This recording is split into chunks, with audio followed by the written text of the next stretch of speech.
Hello everybody, my name is Joshua and I'd like to welcome you back to another episode of Coffee, Cats, and King, where we will discuss books, both new and old. I will share with you pictures of my cats, will make you wish they were your cats, and I will drink enough coffee for me and everybody watching. The mug today is a gift from my young niece. It says, "Thank you for being my uncle. If I had a different uncle, I would punch him in the face and go find you." Josh approved. Thank you, Jazzy. So I'm here today with my May wrap-up and June TBR. Aside from books, May has been a big month for me. There's a lot of health stuff going on in my family. There's been some major surgeries and some scares, but we've gotten through the worst of it, and things are looking up from here. In addition to that, my wife has finally completed her training and her courses, and is happy to announce that she will be taking on clients as a personal trainer and a nutritionist. So, for any of you ladies out there, she is taking on clients for just that, for virtual personal training, and she's going to help you with the nutrition aspect as well. She is very much an intuitive eater, so you're not looking at some crazy diet or anything like that. She's just going to help you come up with some recipes and things to make things a little easier for you, and then to gear workouts towards whatever it is that you in particular need. Anyone interested in that, I will leave some information down below. Otherwise, let's get into the books. So, in May, I finished 16 books, which is considerably better than last month. Last month was very much a low quantity for me, but this was a much better month. I had a lot of 5-star reads, which was great, a lot of 5 stars and a couple 4 stars. I did have some pretty crappy reads too, though. So, without further ado, let's get into it. First book that I read this month was John Athan's The Groomer. I'm not going to talk about this book for a long time. This is the second John Athan book that I have read.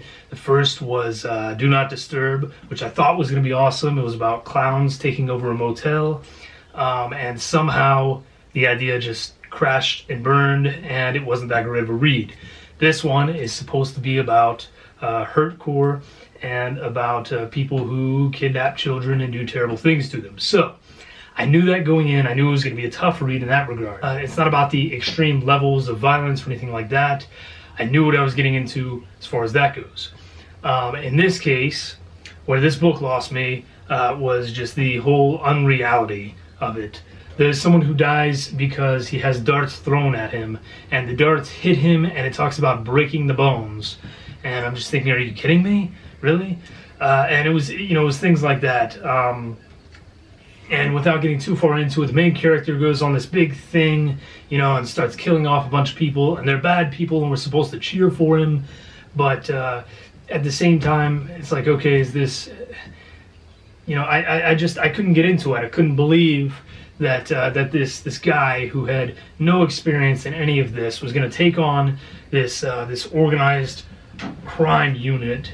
And be able to kill off these trained killers, It was pretty ridiculous, and I didn't care for it. I didn't like it. I gave it 1 star. So, moving on from that, I read Mercedes Lackey, Magic's Promise. And this is the second book in the Last Herald Mage. I read the first one last month, read this one this month. I'm going to read the next one next month, because this is a really great trilogy for those of you who are into fantasy. I talked about it a lot on my last one. This is an excellent fantasy trilogy if you want something that is very different, if you want something out of the box. 5 stars, 5 stars. Can't wait to get to the next one. After that, I read An Arrangement of Skin by Anna Journey. And this is a collection of little essays that the poet Anna Journey wrote.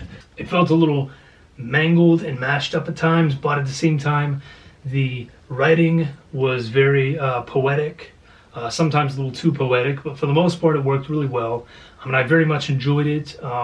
I desperately want to get a hold of some of Anna Journey's poetry. So I gave it 4 stars. I thought it was a really great read. If you're into some nonfiction, maybe you give it a go. After that, I read Lynn Bierstadt's Sleep.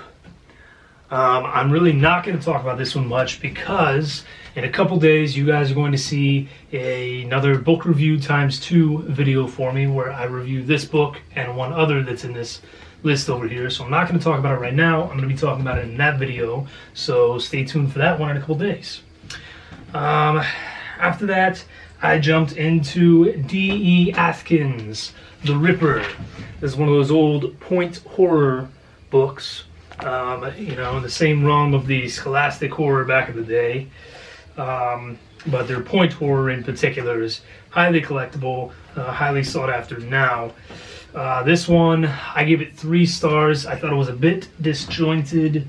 It's about a group of young people who gather for a party at a graveyard. Someone dies, and they know that one of them amongst this group is the killer. They don't know who it is. They don't know why.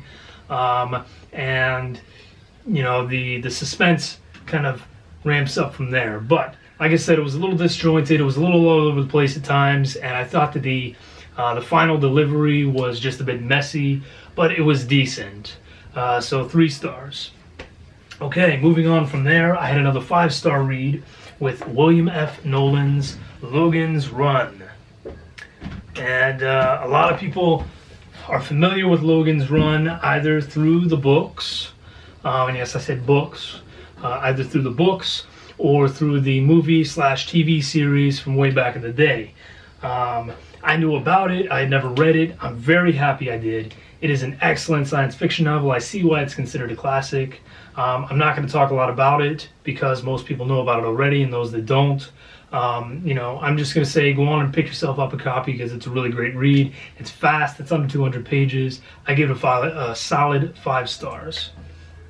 Okay, after that, I read Carl Drinkwater's Turner. Turner ended up being a 2-star read for me, which was really disappointing. I had been told that it was a really cool mashup of like a Wicker Man meets Texas Chainsaw Massacre, and of course that sounds fantastic. It was not. I had a lot of issues with this book. There were times where the writing was really well done. Other times it was just so poor that I couldn't do anything but roll my eyes and try and quickly get through it. A lot of the dialogue was really terrible and really unrealistic.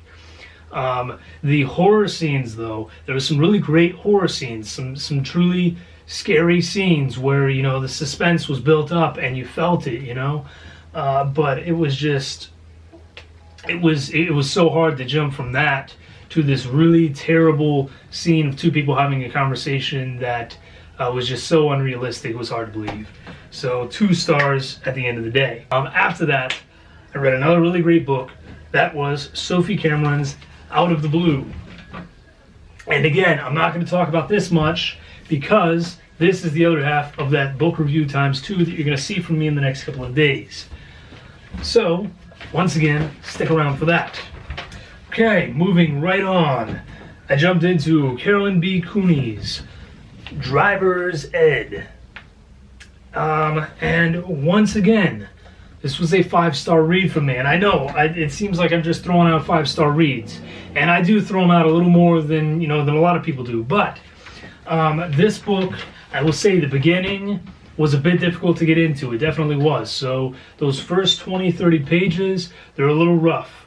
But the overall story in Driver's Ed and everything after the first, say, 70 pages is so great. It has to be one of the most realistic and relevant of the, you know, point horror. I loved it. I will definitely be reading it again in the future. 5 stars for me. Okay, then I read Mike Thorne's Darkest Hours. Now, I've already done a full review on this one, so again, I'm not going to go into it. If you're interested, this is a short story collection from Mike Thorne. with a bunch of horror short stories and then some essays he's done on some popular horror movies. I thought it was a pretty decent read. In my video, I said I gave it 4.5 stars. I've actually amended that since then and dropped it to 4 stars, but still an excellent read. Highly suggested if you want a good short story collection and if you're open to something a little different, because it's not just straight horror. After that, I read Astounding Stories Volume 8. This is from August 1930. So, that said, these are some really old science fiction stories. Astounding Stories put some really great stuff out. This particular edition was not the best. I give it 3 stars. It was okay. It wasn't bad for a quick read, but definitely not the best of Astounding Stories. After that, I jumped into S.C. Vincent's Arcadian Destiny, which, again, I have a review up if you'd like to look at that, and if you would like a good starter fantasy to jump into, then this might be a good one for you if you haven't been in the genre before. I gave it 3 stars. It was good. Didn't do anything crazy though. From there, I started J.L. Bryan's Inferno Park. And Inferno Park started out really promising, had some great stuff in it. The first part of the book, the first, say, 100 pages were so good. And then after that, it just started to drag and started to bring that rating down because I felt like, every major scene was the same thing at that point. Some stupid kids go to this park that they know is, haunted and messed up. They fall for a stupid trap. They die, rinse and repeat. So at the end of the day, I give it 3 stars. It had a lot of potential, but I feel like it really needs to be cut down. And it could be a much better read. Okay, after that, I read Mark Edelheit's Staggers, Tigers. This is another fantasy. I gave it 3 stars. Again, started out promising, and very quickly in, though, I just felt like it was very repetitive, and there was a lot of unnecessary information that just kind of bogged the story down, despite the fact that it's really not a long read. So I enjoyed it a lot at first. As it went on, that enjoyment waned. So 3 stars, it was okay. Probably won't pick up the next one in the series. 2 more. The final physical copy of a book that I read is yet another 5-star read for me. That was Patricia Anthony's Brother Termite, which, first of all, I hope you can see on here what a great cover this is. Great science fiction read, very cool, very original. This takes place in an alternate timeline, if you will, where we've made first contact with aliens. They've come to Earth, and now they have ingrained themselves into the American political system. It's a weird read. There's some strange stuff going on in here, but it's really great. I'd say this is a good one if you're into soft science fiction. It's a good one if you're into alien contact stories. It's a good one if you're into political thrillers. It's a little weird, little quirky, a little out there, but excellent read. And finally, I read Laura Klein's Outsmarting Time. And this one really upset me, okay? This is why. The story for Outsmarting Time is awesome. A lot of the writing is really great. This book should and could have been a 5-star read for me. But,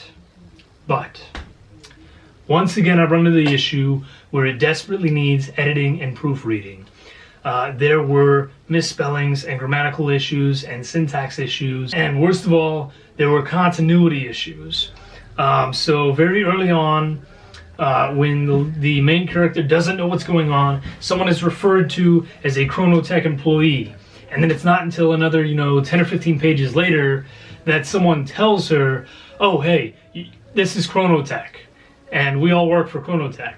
So continuity issues like that, I couldn't overlook it. I wanted to, because I love the story so much, but I couldn't. So I gave it 3 stars, and I really, really, really hope that the author will find someone to edit the story, because, man, if I could get my hands on this and just do a little shading down and fixing this and that, this would be a 5-star read, no problem.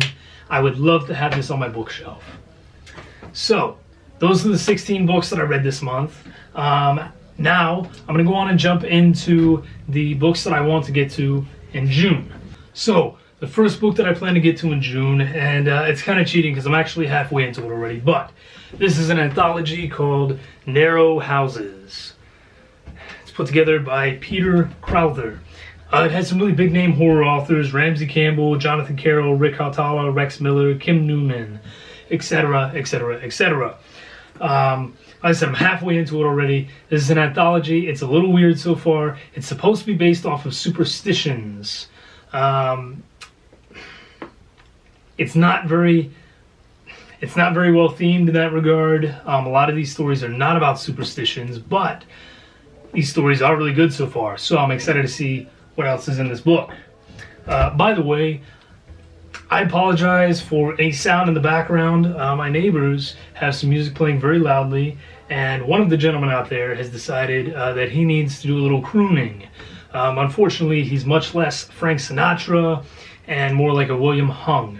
I don't know who's going to get that, but I'm going to keep it in. So, okay, books I want to get to. It's been a while since I've read a Stephen King. It's been too long since I've read a Stephen King because it's been a few months. So, I am going to jump in.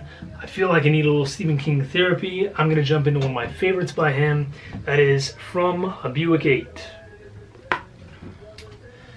After that, I'd also like to get to a Richard Lehman because it has been a very long time since I've read any Richard Lehman. This is a vampire novel from him titled Bite. Of course, I've already said it. I'm going to read the third in the last Harold Mage trilogy. This is Magic's Price from Mercedes Lackey. Another gorgeous cover there. And then, my mind has been all over the place, and emotionally I've been all over the place. So I'm doing something way different, way out of my comfort zone. I'm picking up this book here. And this is Carry Me Back by Laura Watt. This is just about as far out of my comfort zone as I can go. This is a contemporary romance based around old country music. It's nothing I would ever pick up. I don't know why I decided to pick this up, but for some reason it spoke to me when I saw it in the thrift store the other day. I picked it up, and I'm going to read it because I feel like I need something in that realm. I need it emotionally right now. So, there you go, folks. That is my May wrap-up and June TBR. I hope you enjoy. Once again, like I said, I will be leaving some contact information for my wife down below for any of you ladies who might be interested in just bettering your personal health. Anyone who just wants to talk to her and see what she may be able to offer. As always, you can contact me as well if you just want to talk, have a chat, talk about books, talk about movies, or just whatever. If you just need a friend to say hi, I'm always there, guys. Thank you so much. This video I think is going to run a little long, so I'm going to skip the cat footage this time and just give you a double dose in the next one. So enjoy that, guys. Have a great evening, great day tomorrow. Stay safe, stay strong. There are incredible things coming your way. Cheers.